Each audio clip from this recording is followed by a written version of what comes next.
Sebelum kalian beli handphone EcoJet 10R, wajib kalian tonton video ini dulu ya.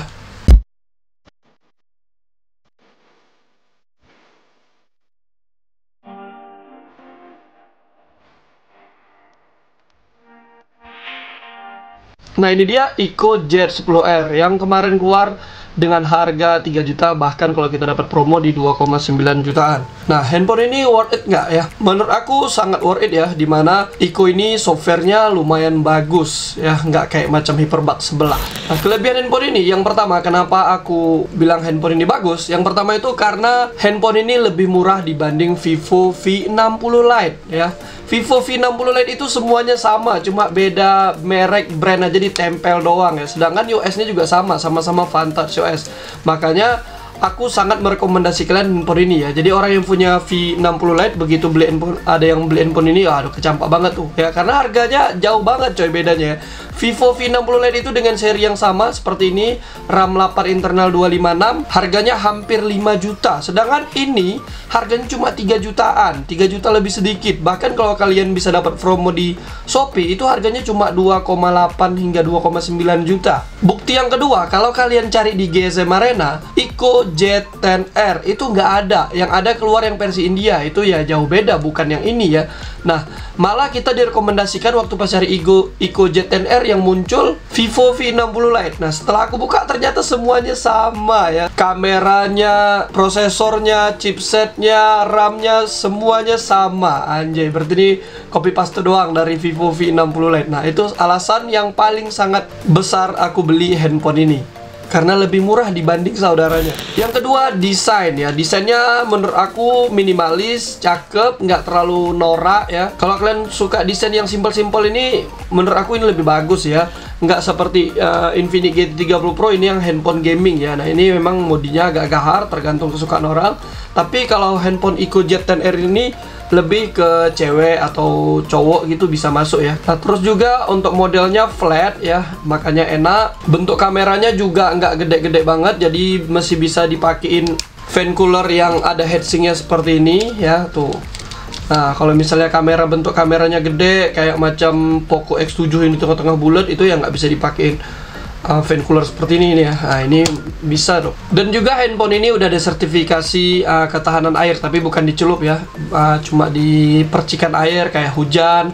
Terus udah ada standar militer yang harusnya ketahan banting ya, tapi itu sertifikasi untuk pertahanan doang, bukan disengaja aja. Kalau kalian sengaja ya nggak bisa klaim garansi coy. Nah, yang ketiga kelebihannya menurut aku baterainya yang lumayan gede ya, 6500 mAh. Kalau kalian cari harga yang segini dengan baterai yang gede itu ada Motorola G67, tapi aku nggak saranin kalian beli handphone itu. Kenapa? Iya, karena dia pakai chipset Snapdragon 7S Gen 2 dan pakai layar IPS ya, sedangkan ini udah AMOLED loh. Harganya hampir sama, ini udah AMOLED, itu masih IPS. Chipsetnya juga lebih kurang aja ya, bukan 7S Gen 2 itu yang tinggi banget, enggak. Malah 7S Gen 2 itu udah lama banget, itu dipakai sama Poco X6 5G kemarin. Terus juga chargernya sih yang mantap ya, chargernya ini udah 90 watt. Jadi kalau ngecas itu bentar aja coy ya.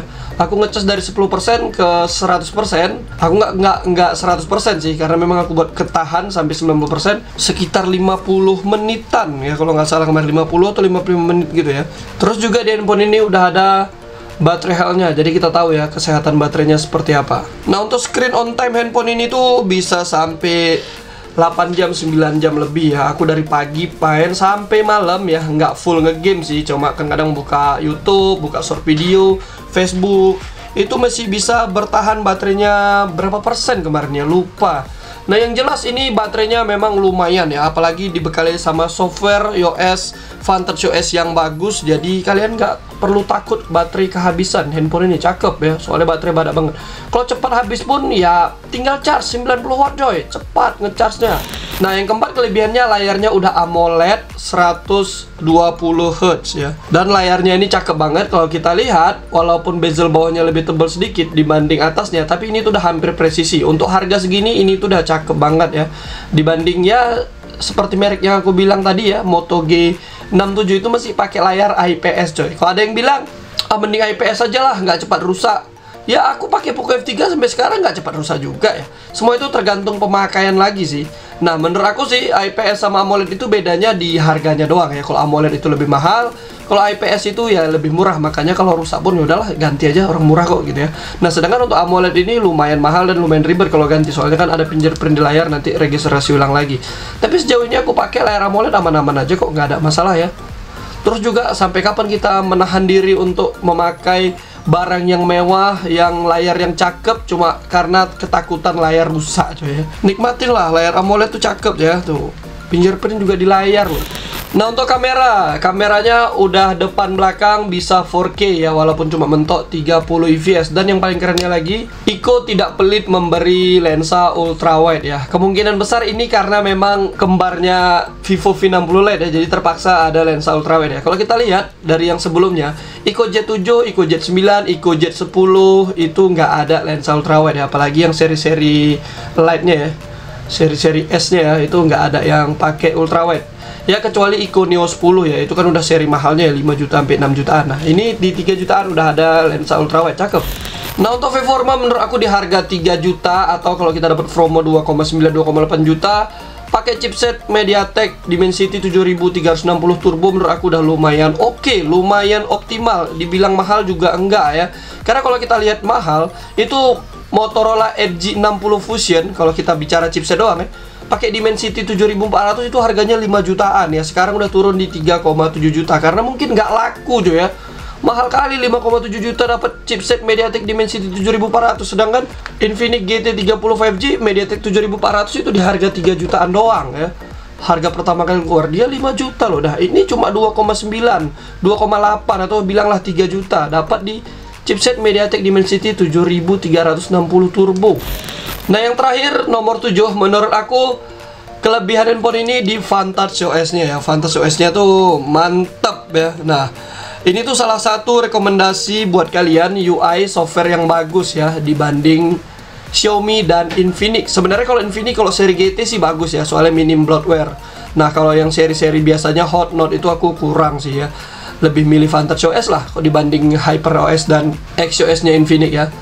Nah, Vantage OS ini minim banget sama bug ya, tidak seperti HyperOS. HyperOS itu aku pakai Poco F7, HP utamaku masih juga ada ngebug-ngebug sekali.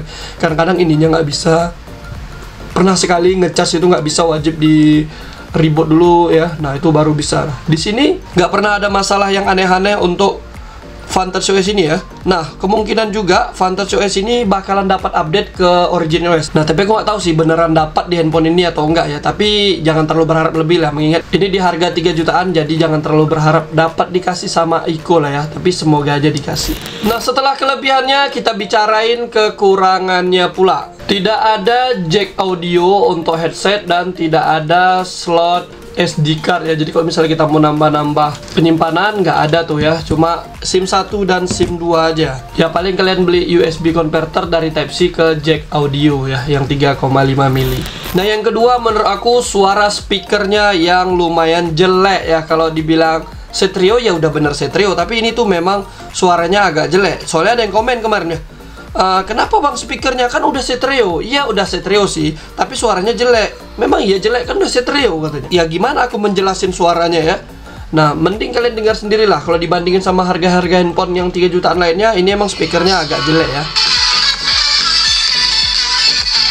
Rasa banget agak pecahnya, apalagi waktu pas di suara yang besar. Nah, yang ketiga haptic feedbacknya sih, itu kayak berasa di handphone harga 1 juta ini. Feedback haptiknya kurang sih menurut aku ya. Kasar banget gitu, nggak kayak lembut ya. Apalagi waktu pas ngetik ya, aduh itu kurang lah menurut aku ya. Memang kayaknya banyak sih yang komen katanya masalah suara dan feedback haptik itu memang agak jelek di handphone ini.